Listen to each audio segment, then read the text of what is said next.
Problem 830, there are a variety of ways to choose samples of the population you are studying. Every sample has features that make it more or less representative of the larger population.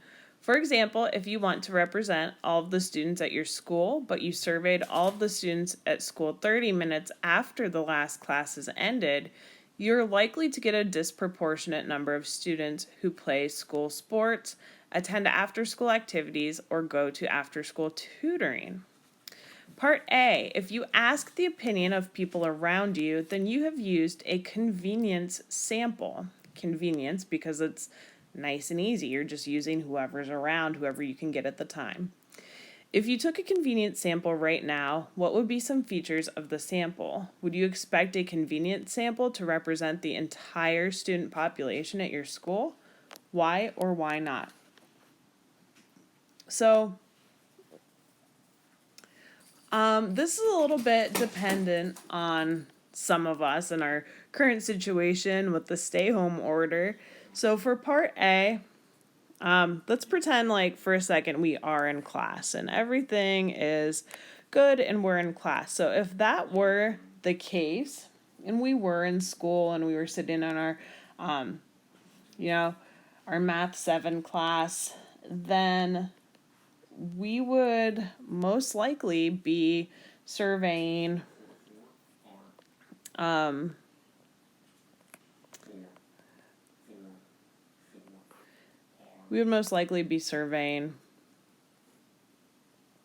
students in our math class.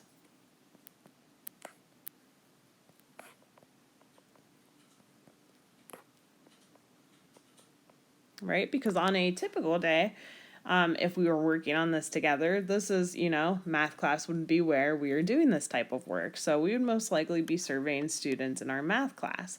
Now, they also want you to talk about, would you expect this convenience sample to represent the entire student population at your school? Why or why not?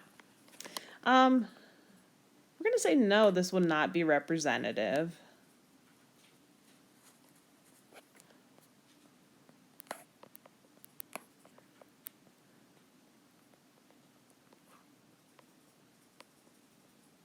And that is because it only represents one class. So this is only one class.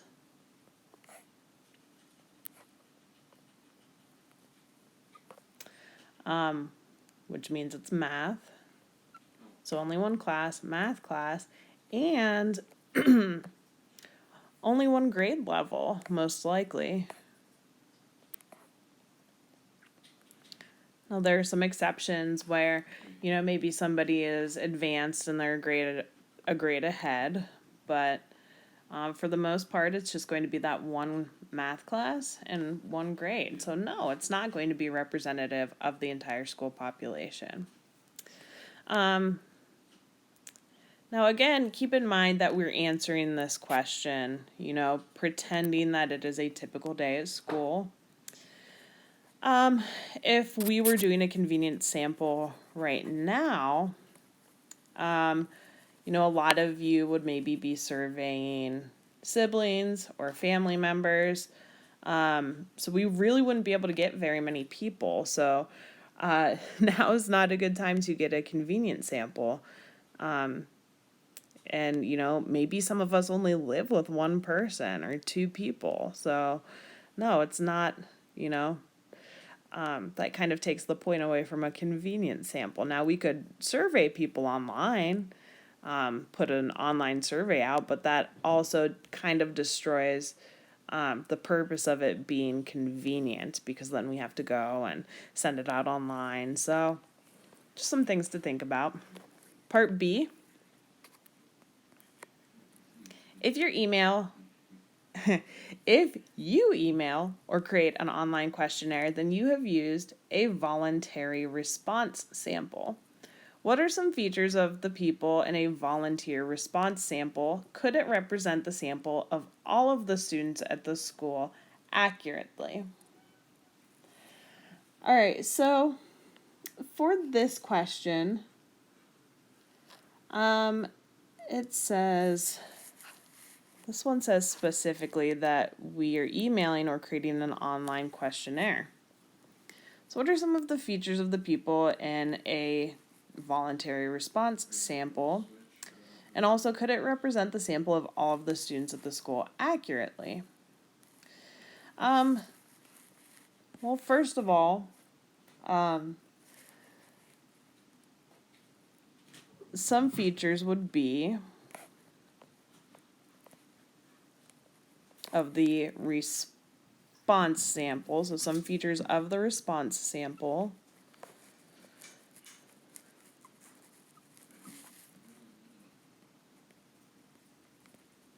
would be people who use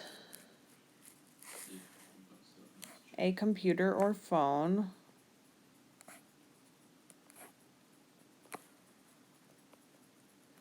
you could also say people who have internet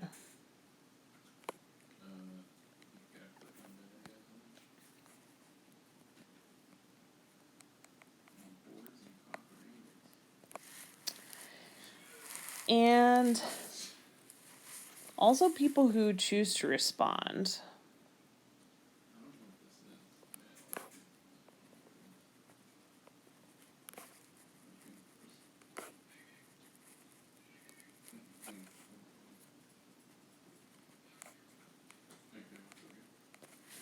So, there are people who could receive a survey through email or a questionnaire online, and they just maybe feel like they don't have the time to do it or they don't want to be bothered with it. So, these are the type of people that we would have in our response sample.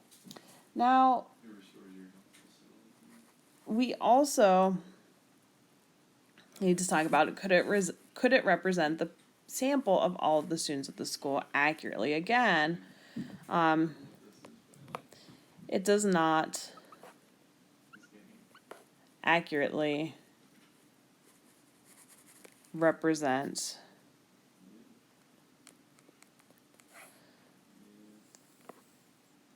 the entire school population.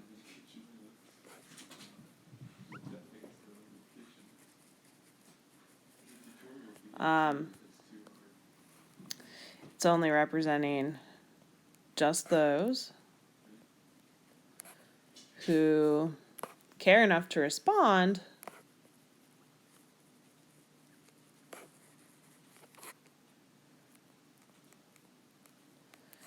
and have internet to access the survey.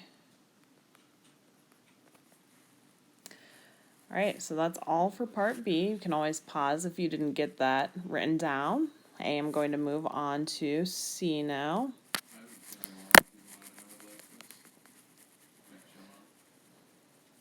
So for part C, it says you use a cluster sample if you first divide the students into smaller groups so that each of the smaller groups represents all of the students at your school. Then you randomly select one or more of these groups to sample. How might you divide the students at your school into groups that each represent the whole school? Explain. Are there any reasons that these clusters might not be fully representative of all of the students at your school? So we could do all kinds of clusters with this. We could cluster by gender, age. We could have, so for example, for age, we could have 11-year-olds, 12-year-olds, 13-year-olds, 14-year-olds. We could cluster by grade, right? Because sometimes we have multiple ages and grades. So we could do grades 5, grade 6, grade 7, grade 8. We could cluster by hair color if we wanted to. So blonde hair, red hair, brown hair, black hair, you know, any hair color we could cluster by. We could cluster by eye color. We could cluster by favorite subject.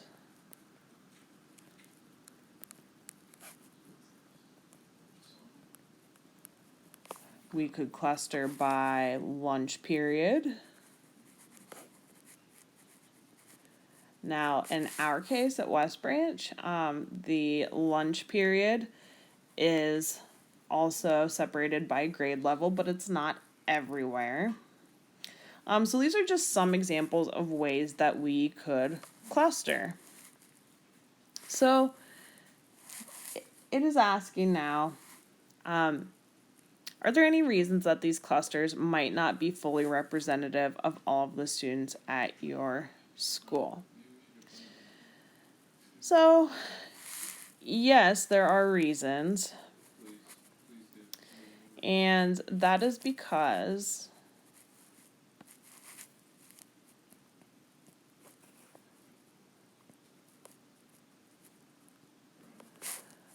the clusters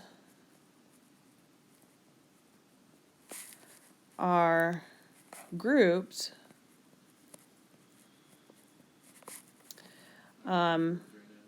in groups or clusters. So in groups of people who all share a common, we'll say a common characteristic.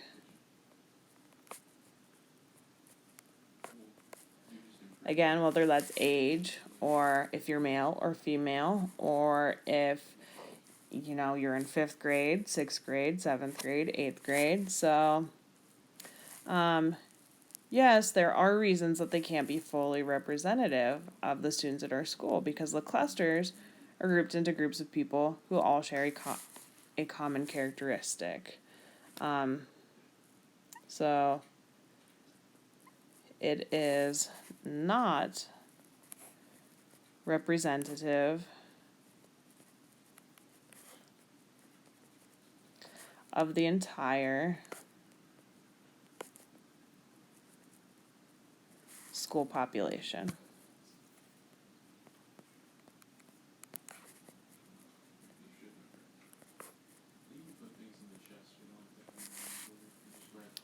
All right, and that's all for problem 830.